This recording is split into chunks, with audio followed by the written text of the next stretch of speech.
Hello friends, in this session I am going to deal with the centers G, S, I and H what we have discussed in the previous video in different types of triangles.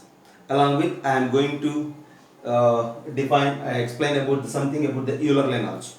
See, as we discussed in the previous video, we know about the centroid as the point of congruency of medians, circumcenter as the point of congruency of perpendicular bisectors, incenter as the point of congruency of angular bisectors, and altitude as the point of congruency of orthocenter is the point of congruency of altitudes. Right? See, if you observe in any triangle, the triangle may be any of the type, either equilateral, scale, and isosceles like the acute, obtuse, and right angle. In any triangle, okay, there is a concept which is explained by Euler. The proof is given by Euler with different mathematical concepts. But just here we are discussing, we are mentioning about the Euler line here, right? See, and we will get that information about the Euler line by constructing different by constructing circumcenter, orthocenter, incenter in different types of triangles. We will observe about the Euler line. See, what is the Euler line? That's what I am going to discuss now. See, if you have a triangle, in a triangle, if you take, this is the altitude. Since it is the perpendicular to the base, it is the altitude, base side, right? And suppose if this is the midpoint, if you draw a line through the midpoint, perpendicular to the side, we call it as a perpendicular bisector. And since it is the midpoint and this is the vertex, see, if you join this vertex to the midpoint, we call it as the median of the triangle. So this is altitude of the triangle, this is median of the triangle, this is perpendicular bisector of the triangle. As we discussed that orthocenter H is the point of concurrency of three altitudes. So on this altitude somewhere we have orthocenter H, and centroid is the point of concurrency of medians. So centroid surely lies on every median. Since this is one median, somewhere here we have centroid. Okay, and circumcenter is the point of congruency of perpendicular bisectors, and this is one perpendicular bisector. Surely circumcenter lies on every perpendicular bisector. So circumcenter also lies on this perpendicular bisector. If we say it has some S as the perpendicular bisector. See, this is orthocenter, point lies on altitude, and this is centroid lies on median, and this is circumcenter lies on perpendicular bisector. See, Euler proposed that if you observe these 3 points in any triangle, these 3 points also surely lies on one line. There is a line which passes through these 3 points, and that line is observed by Euler, so it is mentioned as Euler line of a triangle. In any type of triangle, either it may be triangle type of a triangle based on sides, or it may be a type of triangle based on angles. In any triangle, we have a line which passes through orthocenter, centroid and circumcenter. See, that line is mentioned as Euler line. So somewhere this is orthocenter, and this is centroid, and this is circumcenter. Another observation which we can get it from different geometrical properties in coming videos. See, this centroid divides the line joining this orthocenter and circumcenter in the ratio 2:1. Already we have a property related to centroid, that centroid divides median in the ratio 2:1. Now it is one more property about that centroid, that centroid divides the line joining orthocenter and circumcenter in the ratio 2:1. So always in any triangle, the ratio between HG is to GS is equals to 2:1. Right? So this line is the Euler line, and on this Euler line, centroid divides the line joining orthocenter and the circumcenter in the ratio 2:1. This Euler line exists in any type of triangle, right? See, in some special triangles, these 3 points are situated at different points on this Euler line, and we are going to discuss everything now, right? And another important observation what we need to know here is, see, on this line, circumcenter is there, orthocenter is there, centroid is there, but incenter may or may not lie on this Euler line. In some triangles, incenter lies on Euler line, and in some triangles it won't lie on Euler line.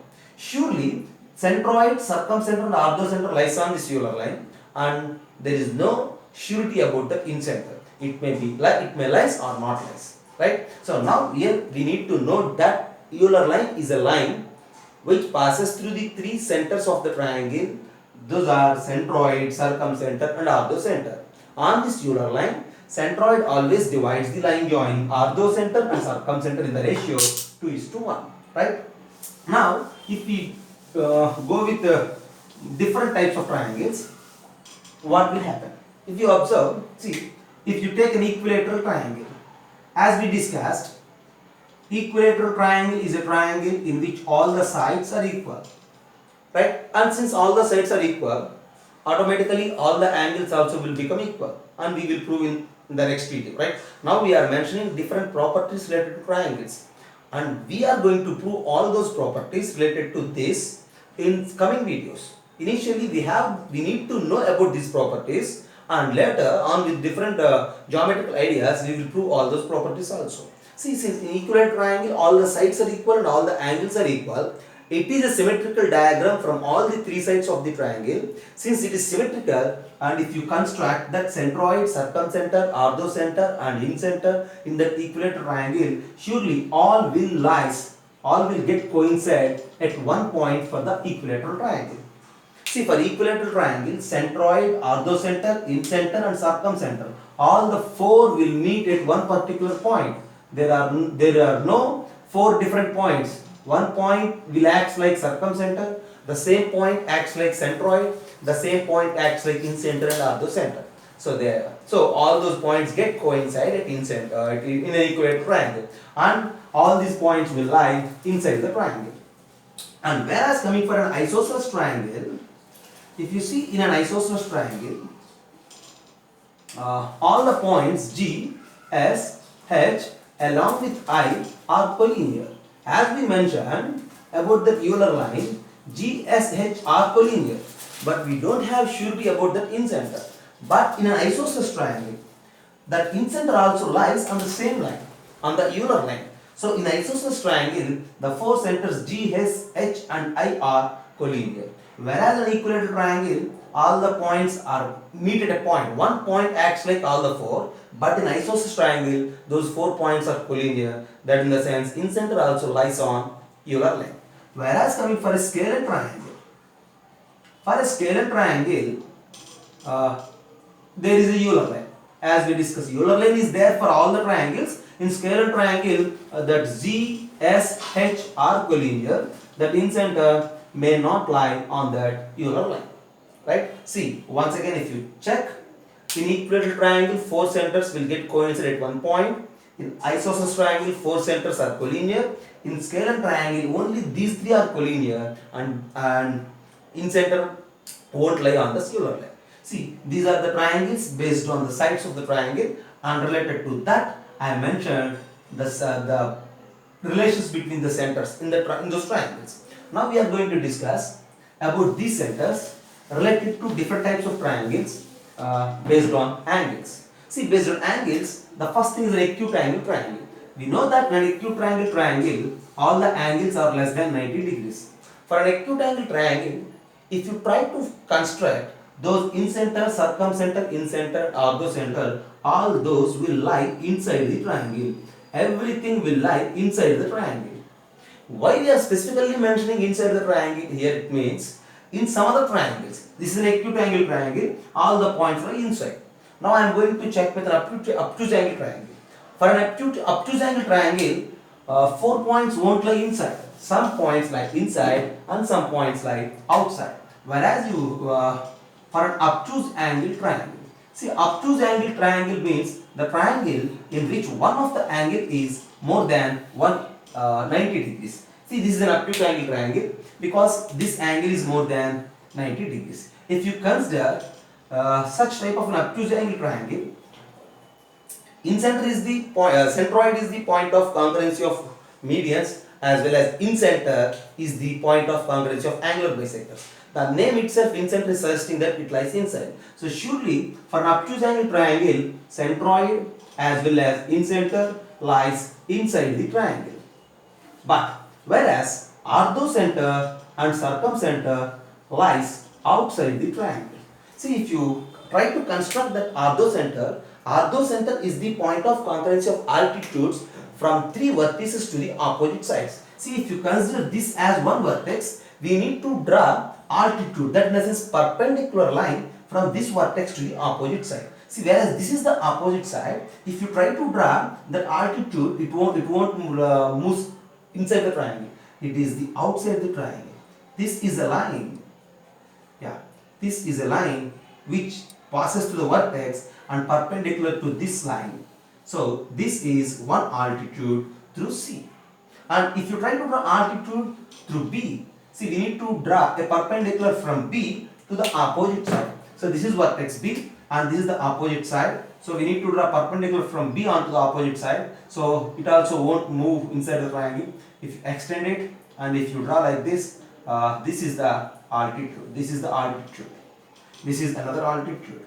And one more altitude from vertex A to the opposite side. So if you draw a perpendicular passing through vertex A for the side BC, this is another altitude. So these three are the altitudes for an obtuse angle triangle.